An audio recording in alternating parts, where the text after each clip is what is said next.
ಕಟ್ಟಿದ ಕೆರೆ ಕಸಕಿ ಬೆಟ್ಟ ಪುರ ಬರಿಯಳೆ ಮಲಕೊಟ್ಟ ಮಲ್ಲೈನ ಬರೆಯಳು ಲತ್ತಿಗೆ ನೀಲ ನೀಲ ರಮ ಆ ಸೋಲು ಬರೋ ತಾರ ನೆನೆ ಕುರುಗು ಸೋಲು ಅಲತ್ತಿಗೆ ನೀಲ ನೀಲ ರಮ ಆ ಸೋಲು ಬರೋ ತಾರಣ್ಣ ಸೋಲರಿಮ ಯಕ್ಕನ ಯವಲನು ಗವಲನು ಮುರಿದು ಲಿಕ್ಕಿದ ಕೋಟೆ ಬರಿಯಳು ಸಮಯ. ಇದು ಕಾಡಿನ ಮಗನ ಕಥೆ. ಸಾವಿರಾರು ಜನರ ಕಣ್ಣೀರು ಒರೆಸಿದ ಹೋರಾಟಗಾರನ ಕಥೆ. ಕಾಡು ಮಕ್ಕಳಿಗೆ ಧೈರ್ಯ, ಸ್ಥೈರ್ಯ, ವಿಶ್ವಾಸ ತುಂಬಿದ ಬುಡಕಟ್ಟು ಸಮುದಾಯದ ವ್ಯಕ್ತಿಯೊಬ್ಬರ ಸಾಧನೆಯ ಕಥೆ. ಸಾಮಾಜಿಕ ನ್ಯಾಯ, ಸ್ವಾಭಿಮಾನ, ಹಕ್ಕು ಚಳುವಳಿ, ಜನಜಾಗೃತಿ, ಸಾಮಾಜಿಕ ಪರಿವರ್ತನೆಗಾಗಿ ತಮ್ಮ ಬದುಕನ್ನೇ ಮುಡುಪಾಗಿಸಿಕೊಂಡವರ ಕಥೆ.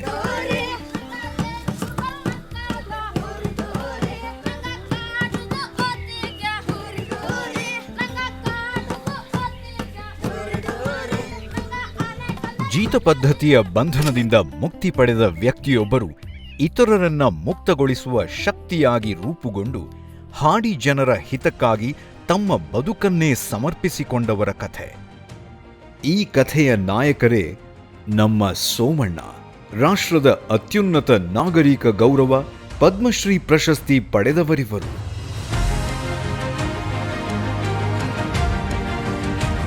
ಕಾಡು ಮಕ್ಕಳ ಧ್ವನಿ ಸೋಮಣ್ಣ. ಬಂಧನದ ಕತ್ತಲೆಯಿಂದ ಪದ್ಮಶ್ರೀವರೆಗೆ.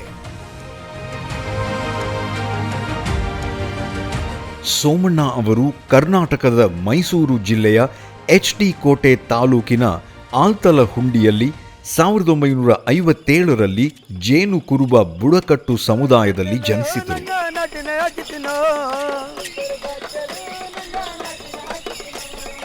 ತಂದೆ ಕುನ್ನಯ್ಯ, ತಾಯಿ ಬಸಮ್ಮ. 4ನೇ ತರಗತಿಯಲ್ಲಿ ಓದುತ್ತಿದ್ದ ಇವರು ತಂದೆಯನ್ನ ಕಳೆದುಕೊಂಡು ಸಂಕಷ್ಟಕ್ಕೆ ಒಳಗಾಗ್ತಾರೆ. ಓದಿನಲ್ಲಿ ಮುಂದಿದ್ದ ಸೋಮಣ್ಣ ಅವರು ತಾಯಿಯನ್ನ ನೋಡಿಕೊಳ್ಳುವ ಸಲುವಾಗಿ ಶಾಲೆಯನ್ನ ಬಿಟ್ಟು ಅನಿವಾರ್ಯವಾಗಿ 8ನೇ ವಯಸ್ಸಿನಲ್ಲಿ ಬಂಧಿತ ಶ್ರಮಿಕನಾಗಿ ಕೆಲಸಕ್ಕೆ ಸೇರುತ್ತಾರೆ. ಹಾಡಿಯಲ್ಲಿ ಇದ್ದ ಎಲ್ಲ ಜನರಂತೆ ಸೋಮಣ್ಣ ಕುಟುಂಬವೂ ಸಹ ಸಾಲದ ಹೆಸರಿನಲ್ಲಿ ಜೀತ ಪದ್ಧತಿಯ ಬಂಧಿತ ಶ್ರಮಿಕರಾಗುತ್ತಾರೆ.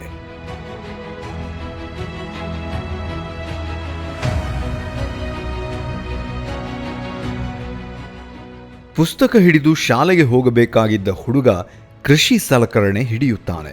ಕೃಷಿ ಚಟುವಟಿಕೆ ಮಾಡುತ್ತಾ ಜಮೀನಿನಲ್ಲಿ ಹತ್ತಿ ಬಿಡಿಸೋದು, ಸಗಣಿ ತೆಗೆದು ಕೊಟ್ಟಿಗೆ ಸಿದ್ಧಪಡಿಸೋದು, ಬಿಸಿಲು ಬೇಗೆ ಎನ್ನದೆ ಜಾನುವಾರುಗಳನ್ನು ಮೇಯಿಸೋದು, ಹೀಗೆ 10 ಕೆಲಸಗಳು.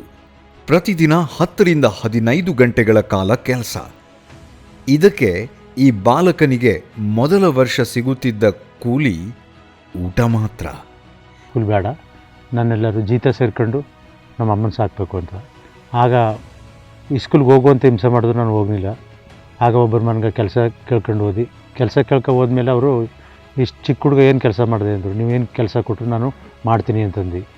ಹಂಗಂದ್ಮೇಲೆ ಆಗ ದನ ಮೇಯಿಸ್ಕೊಂಡು ಕಸ ಸುರ್ಕೈದ್ದೆ ಅಂದರು. ಹ್ಞೂ ಅಂದ್ಕೊಂಡು ಅಲ್ಲಿ ಕಸ ಸುರ್ಕೊಂಡು ಅವ್ರಲ್ಲಿ ನಾನು ಜೀತ ಮಾಡ್ತಾ ಅವರ ಮನ ದನಗಳನ್ನೆಲ್ಲ ಮೇಯಿಸ್ಕೊಂಡು 1 ವರ್ಷ ಕಾಲ ಕಳೆದ್ವಿ. 1 ವರ್ಷ ಪೂರ್ತಿ ಊಟಕ್ಕೆ ಕೆಲಸ ಮಾಡಿದೆ ನಾನು.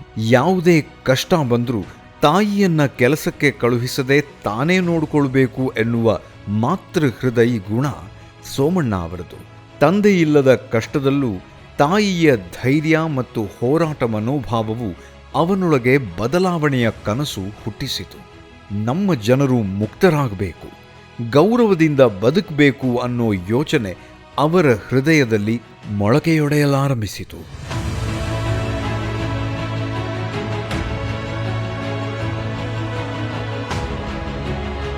12 ವರ್ಷಗಳ ಕಾಲ ಬಾಲ್ಯದಲ್ಲಿ ಅನುಭವಿಸಿದ ಬಂಧನದ ನೋವು ಸೋಮಣ್ಣ ಅವರ ಜೀವನದ ದಿಕ್ಕನ್ನೇ ಬದಲಿಸಿತು.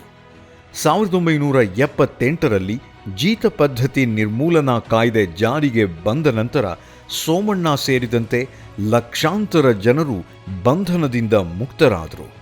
ಸೋಮಣ್ಣನವರು ನಂತರದ ತಮ್ಮ ಬದುಕನ್ನ ಜನರ ಮುಕ್ತಿಗೆ ಸಮರ್ಪಿಸಲು ಆರಂಭಿಸಿದರು.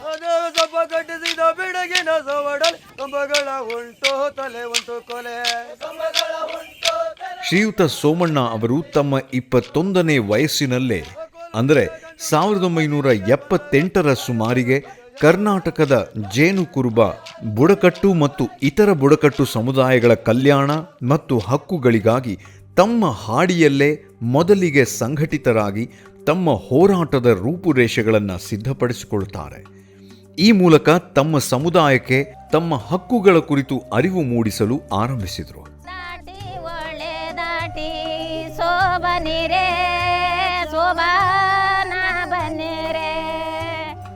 ಒಂದು ಎಲೆ ತಂದೆ 9 ಭಾಗ ಮಾಡಿ 1981ರಲ್ಲಿ ಬುಡಕಟ್ಟು ಕೃಷಿಕರ ಸಂಘವನ್ನು ಸ್ಥಾಪಿಸಿ ಕಾಡಿನ ಜನರ ಹಕ್ಕು, ಭೂಮಿ, ಮತದಾನದ ಹಕ್ಕು ಮತ್ತು ಬದುಕಿನ ಗೌರವಕ್ಕಾಗಿ ಹೋರಾಟ ಆರಂಭಿಸಿದರು.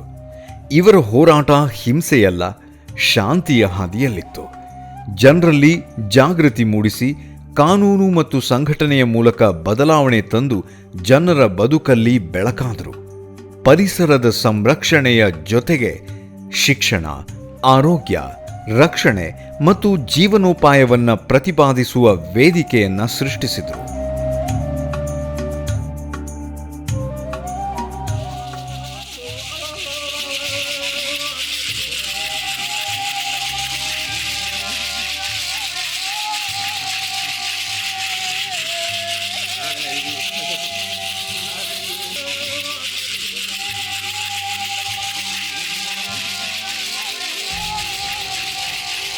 ನಾನು ಬಂಧನದಲ್ಲಿದ್ದಾಗ ನನ್ನ ಬಾಲ್ಯದ ಆಟ ಪಾಠದ ಅವಕಾಶಗಳನ್ನೆಲ್ಲ ಕಳೆದುಕೊಂಡೆ. ಒತ್ತಡ, ಭಯ, ಆತಂಕದಲ್ಲೇ ಬದುಕು ಕಳೀತಾ ಇದೆ. ನಾನು ಅನುಭವಿಸಿದ ನೋವು, ಸಂಕಷ್ಟಗಳನ್ನು ನಮ್ಮ ಆದಿವಾಸಿ ಸಮುದಾಯದ ಬೇರೆ ಯಾರೂ ಅನುಭವಿಸಬಾರದು ಎಂದು ಸೋಮಣ್ಣನವರು ಕಾಡು ಮಕ್ಕಳ ಹಕ್ಕಿಗಾಗಿ ಕಾಡು ಜನರ ಧ್ವನಿಯಾದರು.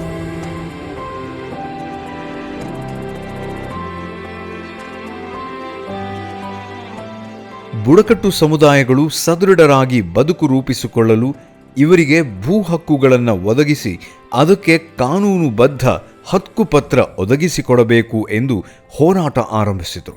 ಈ ಸಂಬಂಧ ನ್ಯಾಯಾಲಯದಲ್ಲಿ ಸಾರ್ವಜನಿಕ ಹಿತಾಸಕ್ತಿ ಮೊಕದ್ದಮೆ ಹೂಡಿ ಬುಡಕಟ್ಟು ಸಮುದಾಯಗಳಿಗೆ ಕೃಷಿ ಭೂಮಿ ಲಭ್ಯವಾಗುವಂತೆ ನೋಡಿಕೊಂಡರು. ಜೊತೆಗೆ ಸರ್ಕಾರದ ನೆರವಿನಿಂದಾಗಿ ಲಭ್ಯವಿರುವ ಕಂದಾಯ ಭೂಮಿಯನ್ನ ಆದಿವಾಸಿ ಸಮುದಾಯಗಳಿಗೆ ಒದಗಿಸಿಕೊಡುವಲ್ಲಿ ಸೋಮಣ್ಣನವರು ಯಶಸ್ವಿಯಾಗುತ್ತಾ ಸಾಗಿದರು.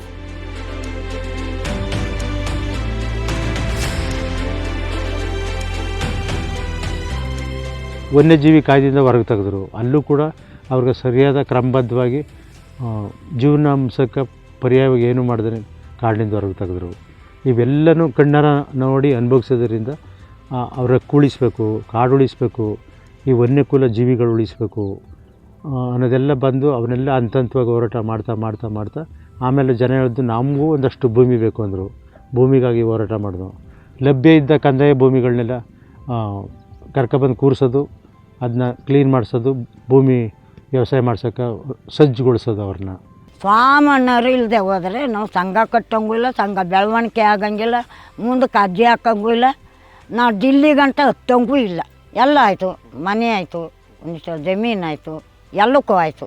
ಇವರು ನಂಗೆ ತಮ್ಮನಂಗೆ ಸೋಮಣ್ಣವರು ಅವರೆಲ್ಲ ಸೇರೋಡು ಸಂಘ ಕಟ್ಟಿ ಸಂಘ ಬೆಳವಣಿಗೆ ಮಾಡಿ ಎಲ್ಲ ಬಂದಾಗ ನಂಗೆ ಧೈರ್ಯ ಬಂತು. ನಿಂಗಂತ ಹೇಳ್ಕೊಂಡ್ರೆ ಹೋಗಿ ಬೇಲಿಗೆ ಹೋಗ್ಕೊತಿದ್ದ. ಹೋರಾಟದಿಂದ ಎಲ್ಲ ಅನುಕೂಲ. ಬೋರ್ ಆಯಿತು, ಜಮೀನು ಸಿಕ್ತು, ಮನೆ ಸಿಕ್ತು. ಇನ್ನು ದನ ಕರ ಸ್ವಾಮಣ್ಣಲ್ಲಿ ಏನು ತೆಪ್ಪಿಲ್ವಲ್ಲ. ನಂಗನೆ ಕರೆದು ಬಂದಾರು, ಗುಡ್ಸಲು ಹಾಕಿದಾರು. ನಂಗನೆ ಎದುರಬೇಡ, ನಂಗೆ ಇದ್ದಿಗೆ ನಂಗೆ ಕುರುಬ, ನೀನು ಕುರುಬ, ನಾನು ಕುರುಬ ಅಂದೋಡು, ಧೈರ್ಯ ಕೊಟ್ಟವರು ಎಲ್ಲ ಸೇರಿ ನಂಗೆ ಉಪಯೋಗ ಮಾಡಿ ಕೊಟ್ಟರು. ಅವರ ಕಾಲ್ನಡೆಯಲ್ಲಿ ನಂಗೆ ಹೋಗೋದು, ಅವರು ಇಲ್ಲ ಅಂದರೆ ನಂಗೆ ಕಾಣಿ. ನಂಗೆ ಕುರುಬಾಗಿ ಹುಟ್ಟಿದಾಗ ಸ್ವಾಮಣ್ಣ ಕಾಲ್ನಡೆಯಲ್ಲಿ ಎಲ್ಲ ಗದ್ಗೆಯಲ್ಲಪ್ಪ. ಸೋಮಣ್ಣನವರ ನ್ಯಾಯಸಮ್ಮತ ಹೋರಾಟಕ್ಕೆ ರಾಜ್ಯದ ವಿವಿಧ ಜಿಲ್ಲೆಗಳ ಅಧಿಕಾರಿಗಳು ಮತ್ತು ತಹಶೀಲ್ದಾರರ ಸಹಕಾರ ದೊರೆಯಿತು.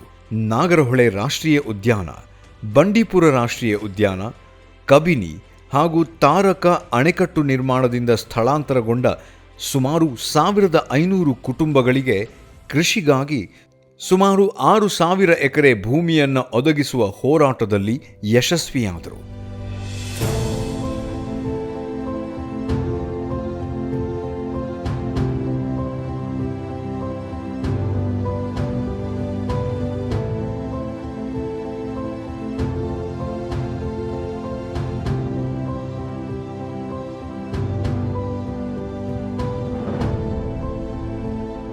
ಸೋಮಣ್ಣನವರ ಹೋರಾಟದ ಫಲವಾಗಿ ಸಾವಿರ ಕುಟುಂಬಗಳು ಕೃಷಿ ಭೂಮಿಯನ್ನು ಪಡೆಯಲು ಆರಂಭಿಸಿದವು.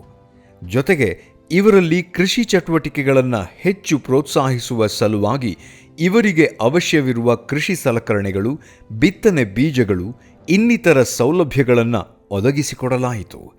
ಇದರಿಂದ ಜೀತವಿದ್ದವರು, ಕೂಲಿಗೆ ಹೋಗುತ್ತಿದ್ದವರು ತಮ್ಮದೇ ಭೂಮಿಯಲ್ಲಿ ದುಡಿಯೋದಕ್ಕೆ ಆರಂಭಿಸಿದರು. ಇದರಿಂದ ಬುಡಕಟ್ಟು ಸಮುದಾಯಗಳು ನೆಮ್ಮದಿಯ ಬದುಕು ಕಟ್ಟಿಕೊಳ್ಳುತ್ತಾ ಸ್ವಲ್ಪ ಮಟ್ಟಿಗೆ ಆರ್ಥಿಕವಾಗಿ ಹಾಗೂ ಸಾಮಾಜಿಕವಾಗಿ ಸದೃಢರಾಗಲು ಆರಂಭಿಸಿದರು.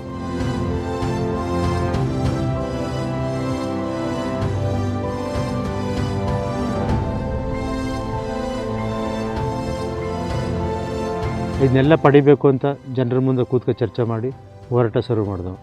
ಆಗ ಸುಮಾರು ವರ್ಷಗಳ ನಂತರ ಸರ್ಕಾರ ಕಣ್ಣು ತೆರೆದು ಒಂದು ಕಮಿಷನ್ ಮಾಡಿ ಎಲ್ಲ ಅಧ್ಯಯನ ಮಾಡಿಸಿದ್ರು ಫಾರೆಸ್ಟರ್. ಅಲ್ಲಿ ಅಧ್ಯಯನ ಮಾಡಿ ರಿಪೋರ್ಟ್ ಕೊಟ್ಟದೇನೆಂದರೆ, ಎಲ್ಲೆಲ್ಲಿ ಆದಿವಾಸಿಗಳವರ ಅಲ್ಲಿ ಅರಣ್ಯ ಚೆನ್ನಾಗದ, ಎಲ್ಲೆಲ್ಲಿ ಅವರಿಲ್ಲ ನಾಶ ಆಗದ ಅಂತ ರಿಪೋರ್ಟ್ ಕೊಟ್ಟರು. ಅದರ ಆಧಾರದ ಮೇಲೆ ಈಗ ನಮ್ಗೆ ಸರ್ಕಾರಕ್ಕೆ ಜ್ಞಾನೋದಯ ಆಯಿತು. ಅವ್ರು ಕಿತ್ಕೊಂಡ್ರೆ ಮರಳಿ ಕೊಡಬೇಕು, ವಾಪಸ್ ಕೊಡಬೇಕು ಅಂದ್ಬಿಟ್ಟು ಆಗ ಕಿರು ಅರಣ್ಯರ ಸಂಗ್ರಹ ಮಾಡ್ಬೋದು, ಅವ್ರು ಅಲ್ಲಿ ವಾಸ ಮಾಡ್ಬೋದು, ಅಲ್ಲಿ ಸ್ಕೂಲ್ ಕಟ್ಕೊಡ್ಬೋದು, ಅಂಗನವಾಡಿ ಮಾಡ್ಬೋದು. ಆಮೇಲೆ ಅವ್ರು ಲಭ್ಯ ಇದ್ದಷ್ಟು ಭೂಮಿಗಳು ಕೊಡಬೇಕು ಅಂತಂದ್ಬಿಟ್ಟು ಈ ಫಾರೆಸ್ಟ್ ರೈಟ್ಸ್ ಆಕ್ಟಲ್ಲಿ ಬಂತು. ಆಗ ಅವಕ್ಕೆಲ್ಲ ಅರ್ಜಿ ಹಾಕಬೇಕಾಯ್ತು.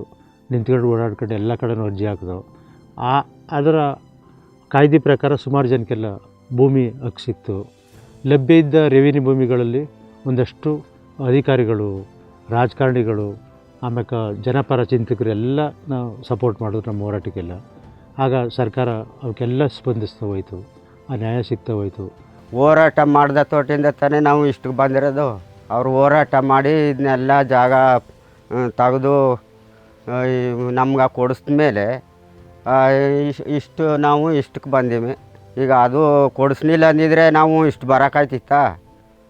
ಯಾರ ರೈತ ನಟ್ಟಿಲಿ ಹೋಗಿ ಅವನು ಜಾಗದಲ್ಲಿ ಇದ್ಕೊಂಡು ಕೂಲಿ ಮಾಡ್ಕೊ ತಿನ್ಬೇಕಾಗೋದು.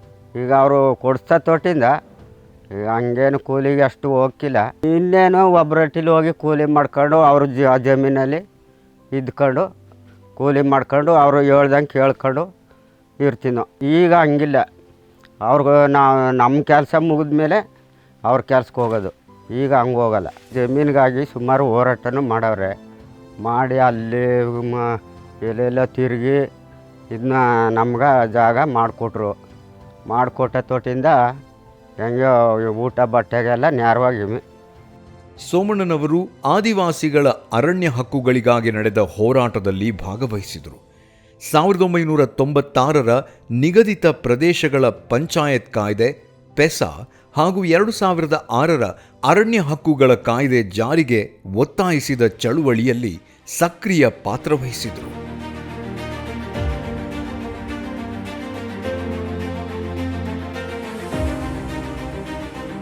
ಅರಣ್ಯ ಸಂರಕ್ಷಣಾ ಕಾಯ್ದೆಯ ಪರಿಣಾಮವಾಗಿ ಸ್ಥಳಾಂತರಗೊಂಡ ಆದಿವಾಸಿ ಕುಟುಂಬಗಳಿಗೆ ನ್ಯಾಯ ದೊರಕಿಸಲು ಸೋಮಣ್ಣ ಅವರು ಸಾರ್ವಜನಿಕ ಹಿತಾಸಕ್ತಿ ಅರ್ಜಿ ಮೂಲಕ ಕರ್ನಾಟಕ ಹೈಕೋರ್ಟ್ನಲ್ಲಿ ಮೊಕದ್ದಮೆ ಹೂಡಲು ಸಹಾಯ ಮಾಡಿದರು. ಇದೇ ರೀತಿ ಆದಿವಾಸಿ ಕುಟುಂಬಗಳಿಗೆ ಅರಣ್ಯ ಹಕ್ಕುಗಳಿಗಾಗಿ ವೈಯಕ್ತಿಕ ಹಾಗೂ ಸಮುದಾಯದ ಹಕ್ಕುಗಳಿಗಾಗಿ ಅರ್ಜಿ ಸಲ್ಲಿಸಲು ಕೈಜೋಡಿಸಿದರು.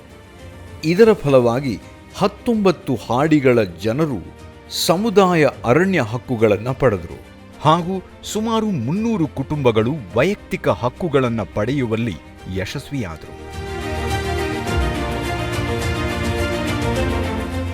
ನಂಜುಂಡ ಸಾಹೇಬರು, ಸೀರಿಯಸ್ ಆಗ್ರು, ಇವರೆಲ್ಲ ಕರ್ಕೊಂಬಂದು ನಾವು ತಿಪ್ಪೇಗುಂಡಿಲಿ ಇದ್ದೋ.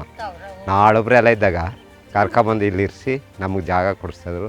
ಅವರೇ ರಟ್ಟಿದ್ದು ಜೀತೆಗೆ ಇಕ್ಕೊಂಡು ಬಿದ್ದಿನ ಜೀತೆಗೆ ಇಕ್ಕೊಂಡು ಆ ಕಾಡಲ್ಲಿ ಸೊಪ್ಪು ಅದು ಜೇನು ಪಾನು ಹಸ್ಕೊಂಡು ತಿನ್ಕೊಂಡು ಗೆಡ್ಡೆ ಗೆಣಸು ಹಾಕ್ಕೊಂಡು ತಿನ್ಕೊತೀನಿ ಅಷ್ಟೇ. ಸ್ವಾಮಣ್ಣರು ನಮಗೆ ಬೇಕಾದಷ್ಟು ಅನುಕೂಲ ಮಾಡವ್ರೆ.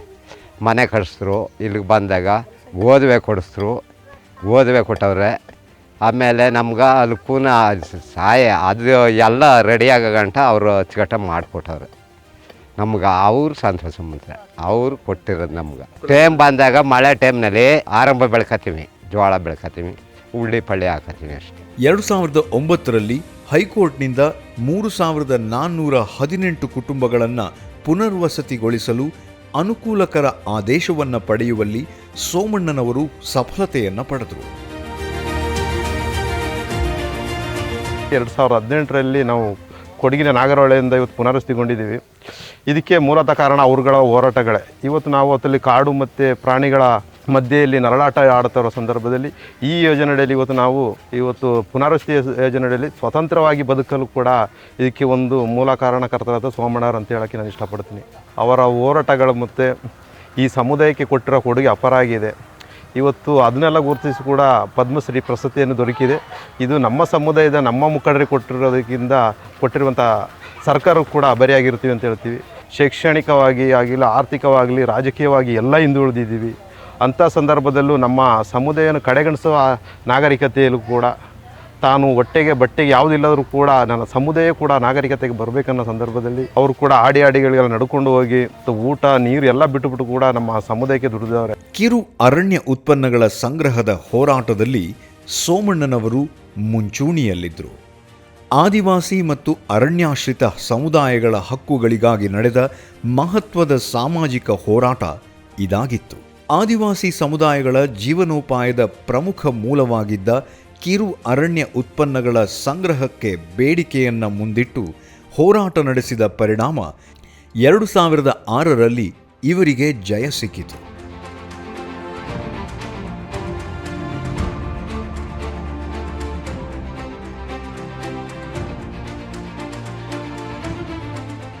ಹಾಡಿಗಳಲ್ಲಿ ಯಾರಿಗೂ ಶಿಕ್ಷಣವಿಲ್ಲದ ಪರಿಣಾಮ ಆದಿವಾಸಿ ಸಮುದಾಯಗಳಲ್ಲಿ ಸಾಕಷ್ಟು ಸಮಸ್ಯೆಗಳು ಎದುರಾಗುತ್ತಿದ್ವು. ಹಾಡಿಯಲ್ಲಿ ಮಕ್ಕಳು ಶಾಲೆಗೆ ಹೋಗಬೇಕೆಂದರೆ 5-6 ಕಿಲೋಮೀಟರ್ ನಡೆದು ನಾಡಿನ ಶಾಲೆಗಳಿಗೆ ಹೋಗಬೇಕಿತ್ತು. ಹಾಡಿಯ ಮಕ್ಕಳು ನಾಡಿನ ಶಾಲೆಗೆ ತೆರಳಲು ಹಿಂಜರಿತಿದ್ರು. ಇವರಿಗೆ ಸರಿಯಾದ ಬಟ್ಟೆ ಇರಲಿಲ್ಲ, ಶಿಕ್ಷಣದ ಬಗ್ಗೆ ಜಾಗೃತಿ ಇರಲಿಲ್ಲ. ಹಾಡಿಗಳಲ್ಲಿ ಅಂಗನವಾಡಿಗಳು, ಆಶ್ರಮ ಶಾಲೆಗಳನ್ನು ನಿರ್ಮಿಸಿಕೊಡುವಂತೆ ಸರ್ಕಾರವನ್ನು ಒತ್ತಾಯಿಸಿದ ಪರಿಣಾಮ ಆಶ್ರಮ ಶಾಲೆಗಳು 25 ಮಕ್ಕಳಿರುವ ಹಾಡಿಗಳಿಗೆ 1 ಅಂಗನವಾಡಿಗಳನ್ನು ನಿರ್ಮಿಸಿ ಶಿಕ್ಷಕರನ್ನು ನೇಮಿಸಲಾಯಿತು. ಕಾಡಿನೊಳಗೆ ಮಕ್ಕಳಿಗೆ ಶಿಕ್ಷಣದ ಬಾಗಿಲು ತೆರೆಯಿತು. ಎಲ್ಲ ಸೌಲಭ್ಯಗಳಿದ್ದರೂ ಮಕ್ಕಳು ಶಾಲೆಗೆ ಹೋಗ್ತಿರಲಿಲ್ಲ. ಸೋಮಣ್ಣನವರು ಮತ್ತು ಅವರ ಸ್ನೇಹಿತರು ಹಾಡಿಯ ಪ್ರತಿ ಮನೆಗೆ ತೆರಳಿ ಶಿಕ್ಷಣದ ಮಹತ್ವವನ್ನು ಸಾರುತ್ತಾ ಮಕ್ಕಳಲ್ಲಿ ಹಾಗೂ ಪೋಷಕರಲ್ಲಿ ಜಾಗೃತಿ ಮೂಡಿಸಿ ಹಂತ ಹಂತವಾಗಿ ಮಕ್ಕಳನ್ನು ಶಾಲೆಗೆ ಕರೆತರಲಾರಂಭಿಸಿದರು. ಹೀಗೆ ಶಿಕ್ಷಣ ಪಡೆದ ಕೆಲವು ವಿದ್ಯಾರ್ಥಿಗಳು ಉನ್ನತ ಶಿಕ್ಷಣ ಪಡೆದರೆ ಮತ್ತೆ ಕೆಲವರು ಸರ್ಕಾರಿ ಕೆಲಸವನ್ನು ಪಡೆದುಕೊಂಡಿದ್ದಾರೆ.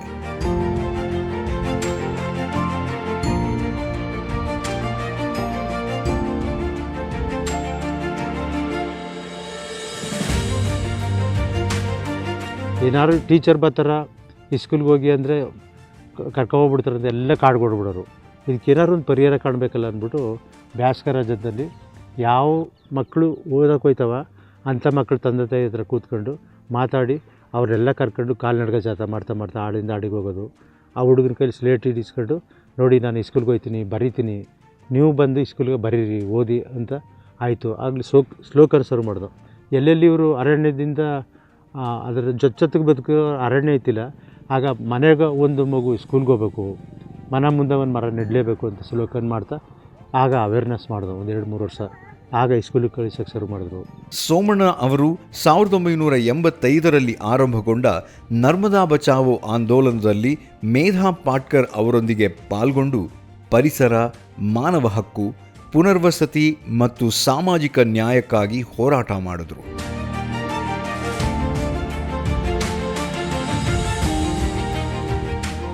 ಗೋವಾದಿಂದ ಕನ್ಯಾಕುಮಾರಿಯವರೆಗೆ ನಡೆದ ಪಶ್ಚಿಮ ಘಟ್ಟ ಉಳಿಸುವ ಪಾದಯಾತ್ರೆಯಲ್ಲಿ ಸುಂದರ್ಲಾಲ್ ಬಹುಗುಣ ಹಾಗೂ ಇನ್ನಿತರ ಪರಿಸರ ಹೋರಾಟಗಾರರೊಂದಿಗೆ ಸೋಮಣ್ಣನವರು ಸಹ ಪಾಲ್ಗೊಂಡು ಪರಿಸರ ಪ್ರೇಮ ಮೆರೆದರು. 1987ರಿಂದ 1988 ಮಾರ್ಚ್ನವರೆಗೆ 120 ದಿನಗಳ ಕಾಲ ನಡೆದ ಈ ಪಾದಯಾತ್ರೆ 1600 ಕಿಲೋಮೀಟರ್ ಉದ್ದದ ಪರಿಸರ ಸಂರಕ್ಷಣಾ ಜಾಗೃತಿ ಪಾದಯಾತ್ರೆ ಆಗಿತ್ತು.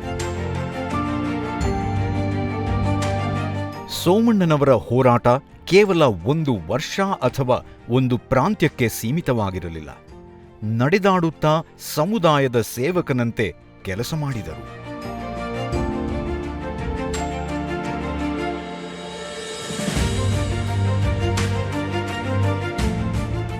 ಸೋಮಣ್ಣನವರ ಹೋರಾಟದ ಫಲವಾಗಿ ಹಲವರು ಮೊದಲ ಬಾರಿಗೆ ಮತದಾರರಾಗಿ ನೋಂದಾಯಿಸಲ್ಪಟ್ಟರು.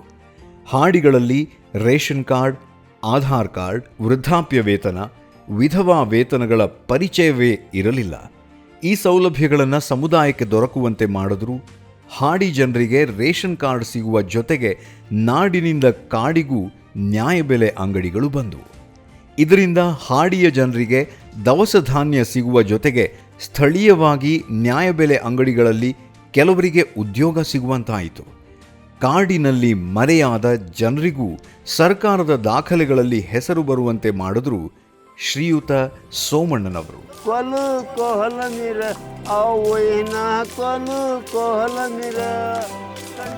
ಸೋಮಣ್ಣನವರು ಹಾಡಿಗಳಿಗೆ ರಸ್ತೆ, ನೀರು, ವಿದ್ಯುತ್ ಸೇರಿದಂತೆ ಇನ್ನಿತರೆ ಮೂಲಭೂತ ಸೌಲಭ್ಯಗಳು ದೊರಕಿಸಿಕೊಡಲು ನಿರಂತರವಾಗಿ ಕೆಲಸ ಮಾಡಿದ್ದಾರೆ.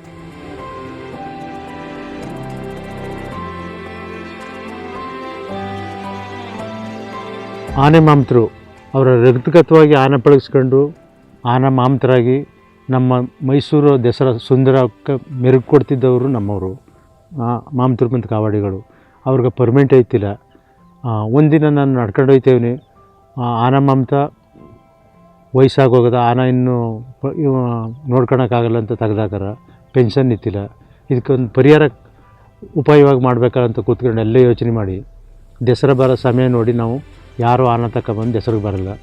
ಯಾಕಂತಂದ್ರೆ ನಮ್ಗೆ ಪರ್ಮೆಂಟೇ ಮಾಡಿಲ್ಲ. ನೀವು ಪರ್ಮೆಂಟ್ ಮಾಡಿದ್ರೆ ನಮ್ಗೆ ಜೀವನಕ್ಕೆ ದಾರಿ ಆಯ್ತದೆ, ಸರ್ಕಾರದಿಂದ ನಮ್ಗೆ ಒಂದು ನೆರವಾದಂಗೆ ಆಯ್ತದೆ, ನನ್ನ ಕುಟುಂಬಕ್ಕೆ ನೆರವು ಆಯ್ತದೆ ಅಂದಮೇಲೆ ಒಪ್ಕೊಂಡು ಸರ್ಕಾರ ಸುಲಭವಾಗಿ ಉಪಾಯವಾಗಿ ಯಾವುದೇ ಅಹಿಂಸೆ ಹೋರಾಟ ಆಗದೇ ಸ್ಮೂತಾಗಿ ಅದಾಯಿತು.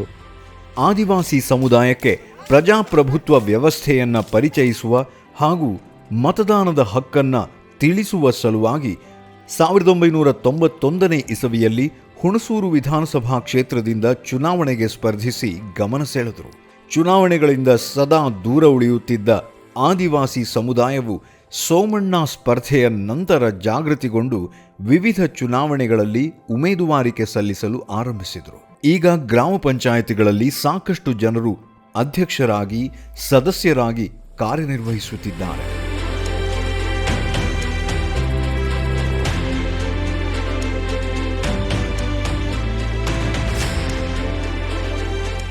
ಸಾವಿರದ 1990ರ ದಶಕದಲ್ಲಿ ನಾಗರಹೊಳೆ ರಾಷ್ಟ್ರೀಯ ಉದ್ಯಾನವನದ ಪರಿಸರ ಸೂಕ್ಷ್ಮ ವಲಯದಲ್ಲಿ ಪಂಚತಾರ ರೆಸಾರ್ಟ್ ನಿರ್ಮಾಣದ ವಿರುದ್ಧ ಪ್ರತಿಭಟಿಸುವಲ್ಲಿ ಸೋಮಣ್ಣ ನಿರ್ಣಾಯಕ ಪಾತ್ರ ವಹಿಸಿ ಈ ಯೋಜನೆಗೆ ತಡೆಯೊಡ್ಡಿದರು. ಜೊತೆಗೆ ಇವರು 2006ರ ಅರಣ್ಯ ಹಕ್ಕುಗಳ ಕಾಯ್ದೆಯ ಪರಿಣಾಮಕಾರಿ ಅನುಷ್ಠಾನಕ್ಕಾಗಿ ಧ್ವನಿ ಎತ್ತಿದರು.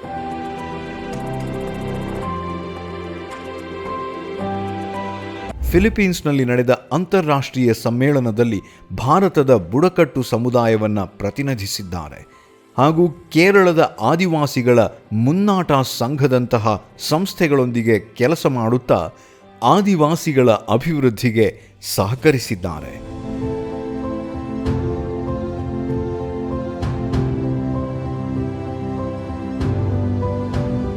ಬಂಧನದ ಮಣ್ಣಿನಿಂದ ಮುಕ್ತಿಯ ಹಾದಿಗೆ ಸಾಗಿದ ಶ್ರೀಯುತ ಸೋಮಣ್ಣನವರು 40 ವರ್ಷಗಳ ಕಾಲ ನಿರಂತರವಾಗಿ ಬುಡಕಟ್ಟು ಜನರ ಹಕ್ಕುಗಳಿಗಾಗಿ ಹೋರಾಡಿ ಸಾವಿರಾರು ಕುಟುಂಬಗಳಿಗೆ ದಾರಿದೀಪವಾದರು.